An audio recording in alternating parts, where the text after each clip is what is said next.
Imaginem não conseguir beber água, não por uma doença física, mas por causa de uma memória que vocês nem sabem que têm.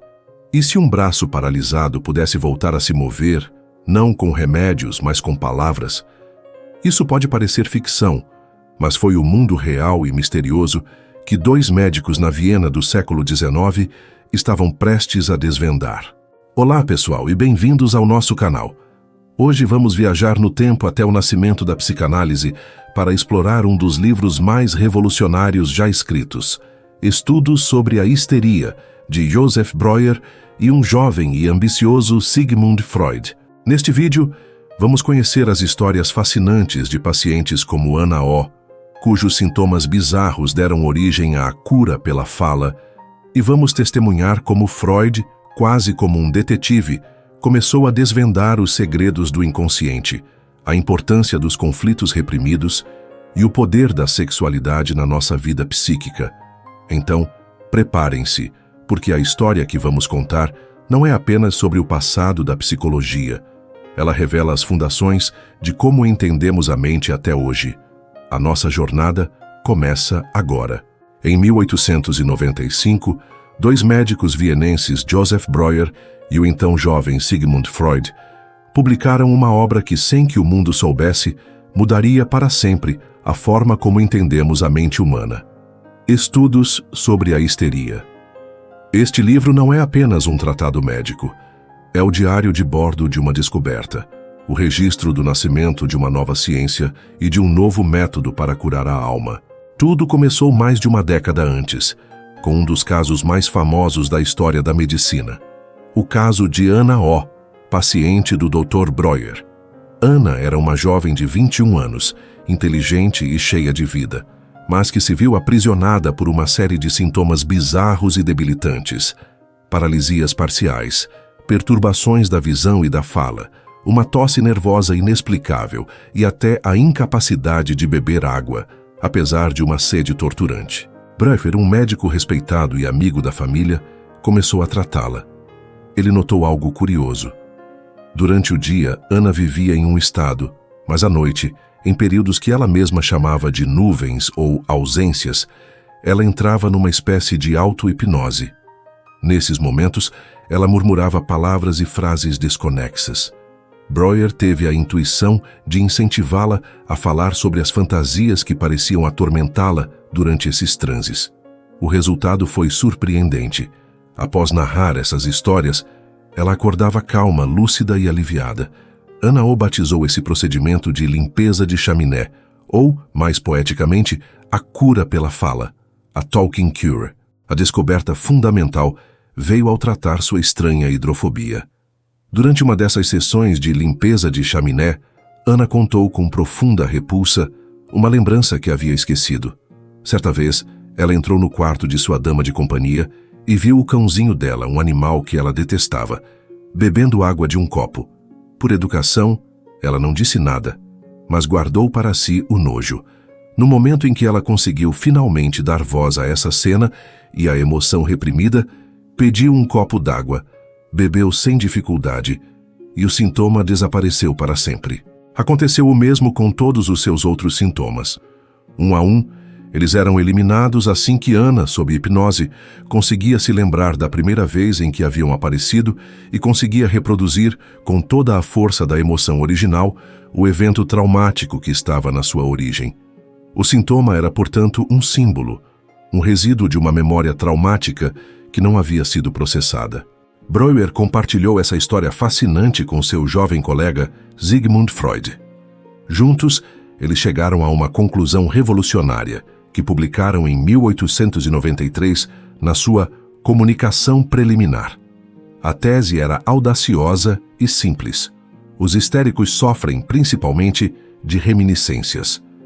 Eles argumentaram que quando uma pessoa vive uma experiência traumática, a emoção gerada, o que eles chamaram de afeto, precisa ser descarregada, seja por uma reação apropriada, como chorar ou reagir, ou sendo integrada e diluída através da associação com outras memórias.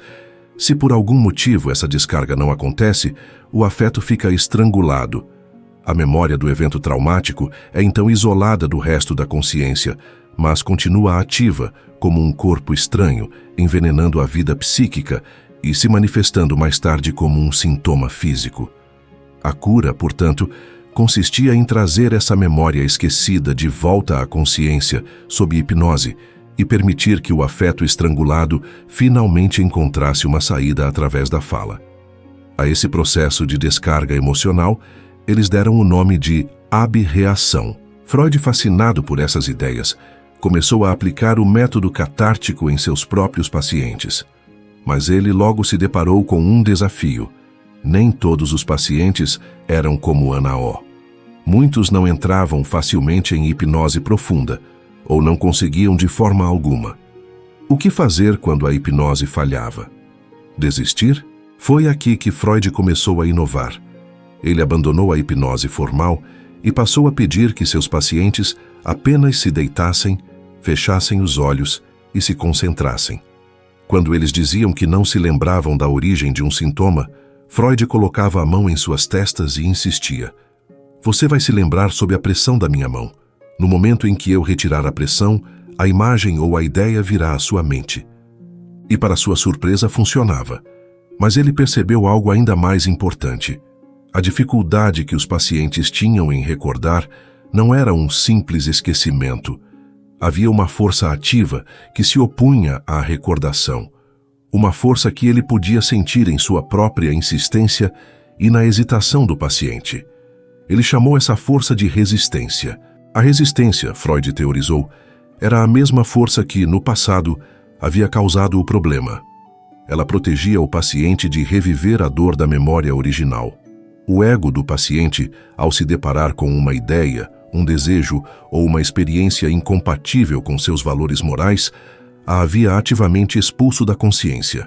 Ele chamou esse mecanismo de defesa, ou mais tarde, repressão. O sintoma histérico, então, não era apenas o resultado de um trauma, mas o resultado de um conflito psíquico. O sintoma era um substituto, uma conversão de uma ideia reprimida.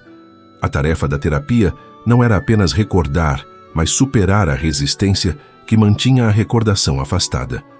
A psicoterapia estava se tornando uma arqueologia da mente, escavando camadas de memórias e resistências para chegar ao núcleo do conflito. Os outros casos do livro ilustram essa evolução. No caso de Miss Lucy R., Freud desvendou como suas alucinações olfativas, o cheiro de pudim queimado e de fumaça de charuto, não eram aleatórias. Elas simbolizavam momentos de intenso conflito emocional, ligados ao seu amor secreto e reprimido pelo patrão viúvo, e a sua luta interna entre o desejo e o dever para com as crianças. No caso de Catarina, uma jovem que ele encontrou numa estalagem nas montanhas, Freud, com uma única e ousada interpretação, desvendou que seus ataques de ansiedade e a visão de um rosto medonho estavam ligados à visão traumática e reprimida de uma cena sexual entre seu tio e sua prima.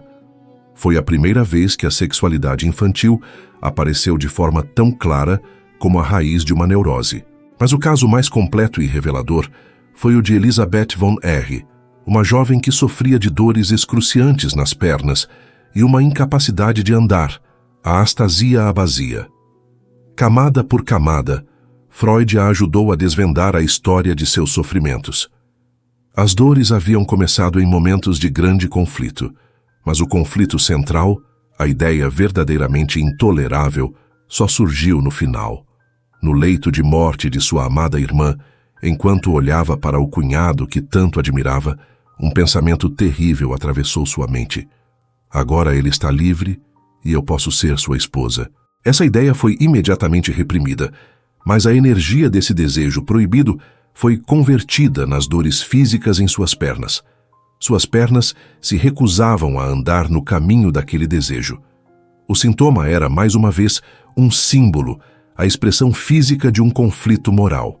O que une todos esses casos é a ideia de um conflito psíquico.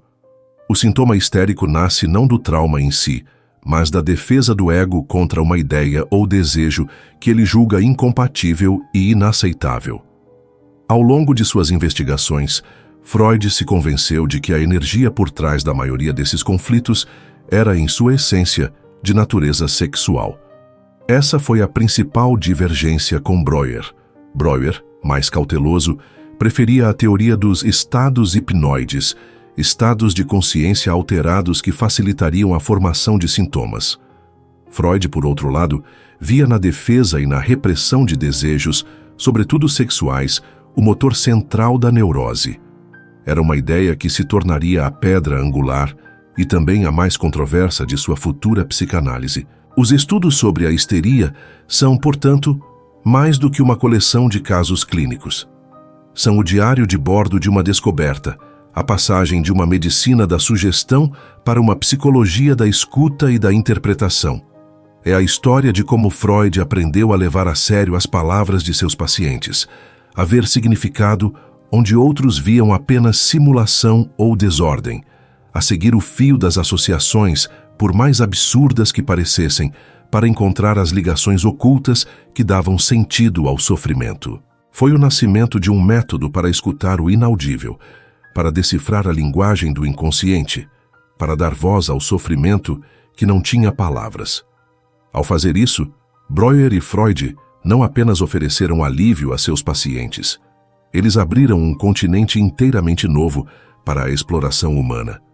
Uma jornada ao interior da mente inconsciente que, de muitas formas, continua até hoje. E assim, a partir dessas histórias de sofrimento e conflito, nasceu uma ideia radical, a de que não somos senhores em nossa própria casa. Estudos sobre a histeria nos mostra que nossas memórias, desejos e conflitos esquecidos não desaparecem. Eles continuam a viver em nós, moldando nossos medos, nossos sonhos e até mesmo nossos corpos. Quero muito saber o que vocês pensaram. O que acharam mais fascinante nessa história? A ideia da cura pela fala ou o conceito de que a mente pode converter dor emocional em dor física? Vocês já sentiram na pele como uma emoção forte pode ter um impacto físico? Deixem seus comentários aqui embaixo. Adoraria ler as suas reflexões. E se vocês gostaram dessa viagem pela história da psicologia, não se esqueçam de deixar o seu like, que ajuda muito o nosso canal a crescer.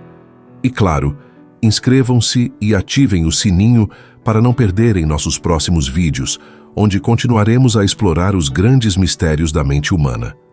No nosso próximo encontro, talvez a gente mergulhe no livro que o próprio Freud considerava sua obra-prima, A Interpretação dos Sonhos. Muito obrigado por assistirem e até a próxima.